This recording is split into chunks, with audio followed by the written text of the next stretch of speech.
SP take চ্যানেলের পক্ষ থেকে সবাইকে স্বাগতম। আমি আজকে দেখাবো W51 কন্ট্রোল বক্সের একটি সমস্যা সমাধান করব। এই বোর্ডটির সমস্যা হলো ডিসপ্লে আসে না, মানে নো পাওয়ার। আমি সিরিজে লাইনটি দিলাম, কিন্তু পাওয়ারটি আসলো না।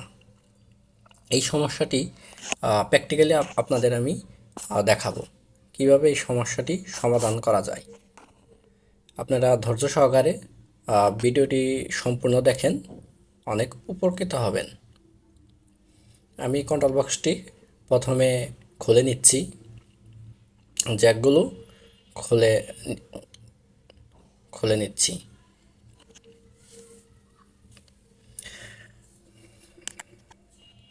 জ্যাকগুলো খুলতে খুলতে আপনাদের সবাইকে একটি কথা বলি,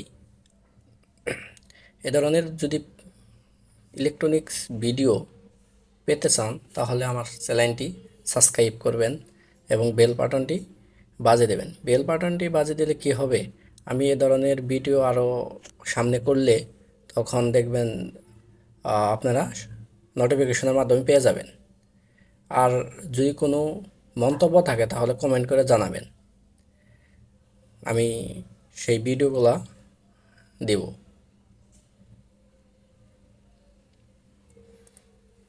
বোর্ডটি আমি খুলে নিচ্ছি।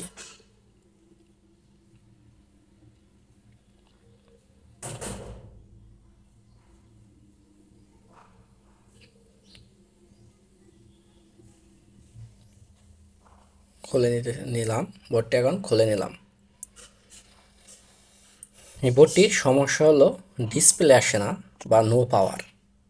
নো পাওয়ার হলে সাধারণত আমি দেখব পাওয়ার সেকশন। প্রথমে আমি দেখব পাওয়ার মসফেটটি ভালো আছে কিনা, একটু চেক করে নিব পাওয়ার মসফেটটি। দেখেন আমি কিভাবে চেক করি। মাল্টিমিটারের নবটি ডায়োডে রেখে আমি চেক করে নেব। এই যে আমার মসফেটটি খারাপ, পাওয়ার মসফেটটি নষ্ট। এখন আমি চেক করব পাওয়ার আইসিটি ভালো আছে নাকি। পাওয়ার আইসি ভালো আছে না খারাপ আছে তা দেখার একটি মাধ্যম হলো, এখানে একটা 33 ওহমসের রেজিস্টর আছে। এটির মান যদি 10K দেখায় তাহলে আমার আইসিটি ভালো আছে। এতে দেখেন আমার 10K আসছে। এই যে রেজিস্টরের মানটি 10K আসবে, এই যে 10K আসছে। তাহলে আমি ধরতে পারি আমার আইসিটি এখন ভালো আছে, পাওয়ার আইসিটি ভালো আছে। আমি পাওয়ার মসফেটটি এখন খুলে নেব, যেহেতু এটি নষ্ট সেহেতু আমি খুলে ফেলব।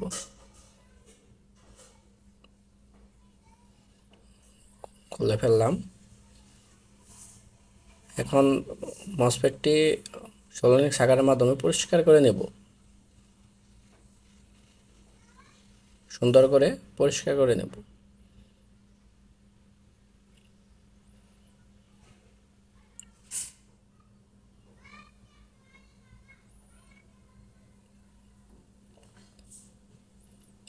এখন আমি মসফেটের আইসির অসিলেশন ভোল্টেজটা মেপে দেখব ঠিক আছে কিনা।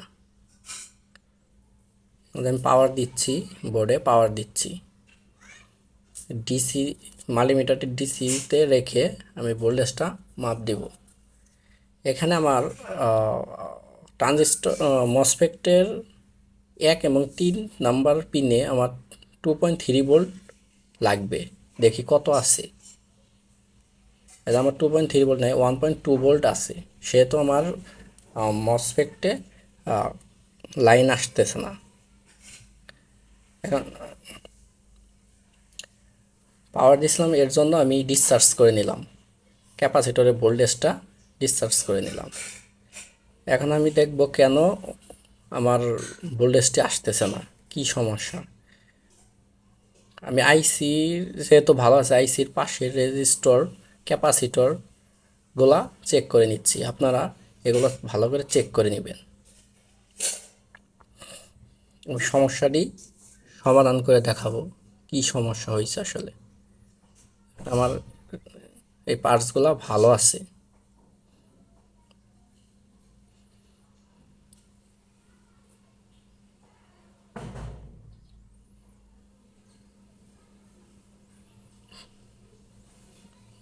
ক্যাপাসিটরটি মাপছি, এগুলো সবগুলো ভালো আছে। এখন আমার দেখতে হবে আইসির কানেকশনগুলা, পিন কানেকশনগুলা ঠিক আছে কিনা। এই কানেকশনটা ঠিক আছে, মানে সবগুলা পিনের কানেকশনগুলো আমি চেক করব, পিন কানেকশনগুলো ঠিক আছে নাকি। যেহেতু আমার পার্টস ভালো, তাহলে অবশ্যই পিন খারাপ থাকতে পারে।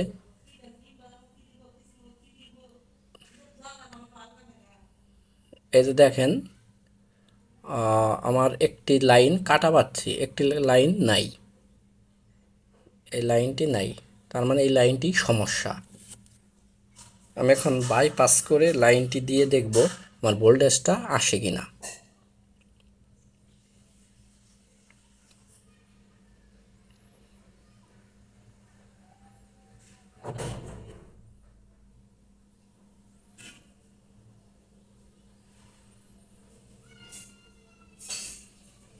যে আমার বাইপাস করা লাইনটি ঠিক আছে। এখন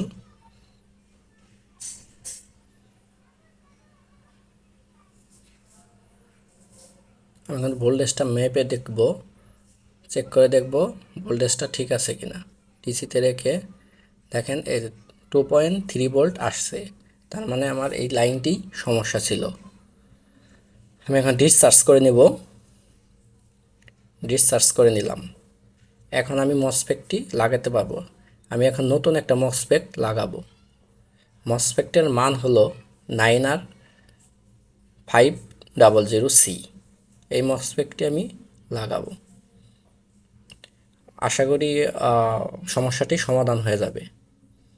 আপনাদের লাগিয়ে দেখাচ্ছি, ধৈর্য সহকারে আমার সম্পূর্ণ ভিডিওটি দেখবেন, তাহলে উপকৃত হবেন।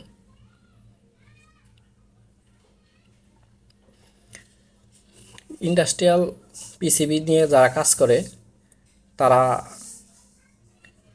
আমার এই ভিডিওগুলো দেখতে পারেন, আপনাদের অনেক কাজে আসবে। আমি সুন্দর করে লাগিয়ে দিলাম। এখন আমি ডিসপ্লে লাগিয়ে দেখব যে আমার পাওয়ারটা আসছে কিনা।